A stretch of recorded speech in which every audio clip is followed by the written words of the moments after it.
প্রতিবার যখন সে কাউকে খুন করত তখন লাশটিকে এক টলের এক ভারী নোঙরের সঙ্গে বেঁধে দিত, যাতে সেই ওজনে লাশটি সরাসরি সমুদ্রের গভীরে তলিয়ে যায়। কিন্তু এইবার কিছু একটা গড়বড় হয়ে গেল। জমি নিজেকে সামলানোর সুযোগটুকুও পেল না। সে দড়িতে জড়িয়ে গেল এবং সরাসরি জলে পড়ে গেল। পড়ে যাওয়ার সাথে সাথেই ছোট নৌকার ইঞ্জিন চালু হয়ে গেল। নোঙরের টানে নৌকাটি গোল গোল ঘুরতে শুরু করল।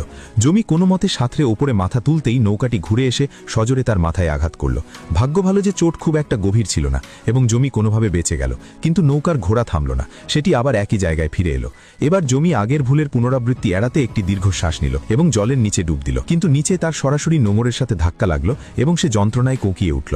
1 মিনিট পর নৌকাটি আবার সেই একই জায়গায় ফিরে এলো। নিজের জীবনের শেষ আশা নিয়ে জমি সর্বশক্তি দিয়ে দড়িটি আঁকড়ে ধরল এবং ধীরে ধীরে ওপরের দিকে সাঁতরাতে শুরু করল। যদিও সে মৃত্যুর মুখ থেকে ফিরে এসেছিল, কিন্তু নৌকায় চড়া তখনও অত্যন্ত কঠিন ছিল, কারণ সে নৌকার প্রোপেলার থেকে মাত্র 10 সেন্টিমিটার দূরে ছিল, যা তীব্র গতিতে ঘুরছিল। সামান্য ভুল হলেই তার বংশ চিরতরে শেষ হয়ে যেত। অবশেষে পুরো শক্তি লাগিয়ে সে নৌকার পাওয়ার কেবল টেনে ধরল এবং ইঞ্জিন থেমে গেল। কিছুক্ষণ দম নিয়ে সে আবার নৌকায় উঠল এবং দ্রুত তার বন্ধুর লাশ জলে ফেলে দিল। এবার সবকিছু ঠিকঠাক হলো। লাশটি ধীরে ধীরে সমুদ্রের নিচে ডুবে গেল। কিন্তু জমি এখনই শান্ত হয়ে বসল না। সে জানত যে শুধু লাশ সরিয়ে ফেলাই যথেষ্ট নয়, প্রমাণও মুছে ফেলতে হবে।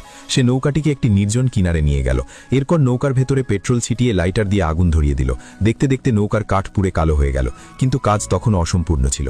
সে নৌকার ভেতরে বড় বড় পাথর ভরল যাতে সেটি পুরোপুরি ডুবে যায়, কিন্তু জলের গভীরতা কম ছিল। নৌকার নিচের অংশ তো ডুবে গেল, কিন্তু ইঞ্জিন তখনও জলের ওপরে ছিল। সারাদিন চেষ্টা করার পর পরিশ্রান্ত জমি হার মেনে নিল। সে নৌকাটিকে সেই অর্ধমৃত অবস্থায় সেখানে ফেলে রেখে পেছন ফিরে না তাকিয়ে চুপচাপ চলে গেল। বন্ধুরা, ভিডিওটা ভালো লাগলে ভিডিওতে একটি লাইক দিয়ে পেজটি ফলো করে দিবেন।